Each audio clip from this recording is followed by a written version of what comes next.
네, 박근혜 대통령과 여야 3당 원내 지도부가 청와대 회동에서 협치의 물꼬를 텄습니다. 보도국 취재기자 연결하겠습니다. 박경준 기자, 먼저 사전 환담 이야기부터 좀 해주시죠. 아주 화기애애했다면서요. 네, 그렇습니다. 오늘 청와대 회동은 3시부터 1시간 22분간 진행됐는데요. 처음부터 화기애애한 분위기가 이어졌습니다. 특히나 5분간의 사전 환담에서 박근혜 대통령은 맞춤형 덕담이 눈길을 끌었는데요. 새누리당 정진석 원내대표에겐 팔씨름도 왕이라고 하시는데 잘 버텨내실 것으로 생각한다고 말했고, 더민주 우상호 원내대표에겐 실제로 등단 시인이라고 하시던데 정치도 시적으로 하시면 어떻겠느냐고 말을 꺼냈습니다. 특히 국민의당 김성식 정책위 의장에겐 유재석 씨와 비슷하게 생기셨나요라고 말해 참석자들의 웃음을 자아냈습니다. 네, 사전 환담 분위기가 좋아서였을까요? 오늘 회동에서 꽤 의미 있는 성과가 많았다고요? 그렇습니다. 무엇보다 박근혜 대통령과 여야 3당 대표 간의 분기별 회동을 정례화하기로 한 부분이 주목됩니다. 구체적인 정책과 관련해선 유일호 경제부총리와 여야 3당 정책위 의장이 민생 경제 현안 점검 회의를 조속히 개최하기로 했습니다. 그동안 주요 정책 협의 채널이었던 정부와 여당 간 당정 협의의 틀을 넘어 야권으로 범위를 넓힌 겁니다.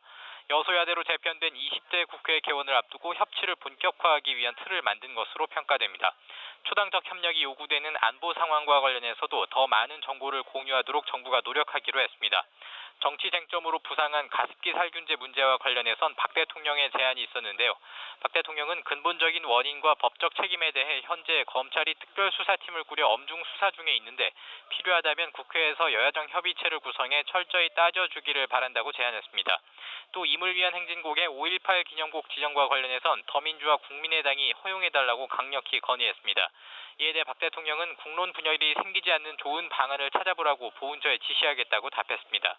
정진석 새누리당 원내대표는 국회와 청와대 소통을 원활하게 하기 위한 정무장관 신설을 건의했고, 박 대통령은 정부조직법 개정 사항이므로 종합적으로 검토하겠다고 밝혔습니다.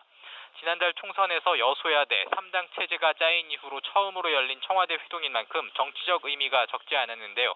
일단은 예상을 뛰어넘는 가시적 성과물을 거두었다는 평가가 나옵니다. 네, 여야 3당의 반응도 좀 정리를 해보겠습니다. 조금씩 온도차가 있었죠. 네, 여야 3당 원내대표는 국회로 복귀한 뒤 별도로 기자회견을 열었습니다. 앞서 말씀드렸다시피 일단 협치를 위한 의미 있는 진전이었다는 점에는 별다른 이견이 없어 보입니다. 다만 여야 3당이 처한 위치가 서로 다르다 보니 평가의 수위에선 미묘한 차이가 감지됩니다.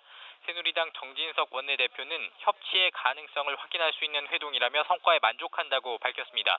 반면 더민주 우상호 원내대표는 진전됐다고 의미를 부여하면서도 성과도 있었고 한계도 있었다. 세월호법 등 예민한 현안에 태도 변화가 없어 아쉽다고 말했습니다.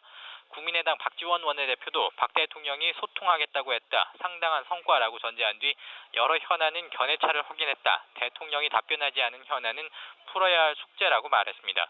지금까지 보도국에서 전해드렸습니다.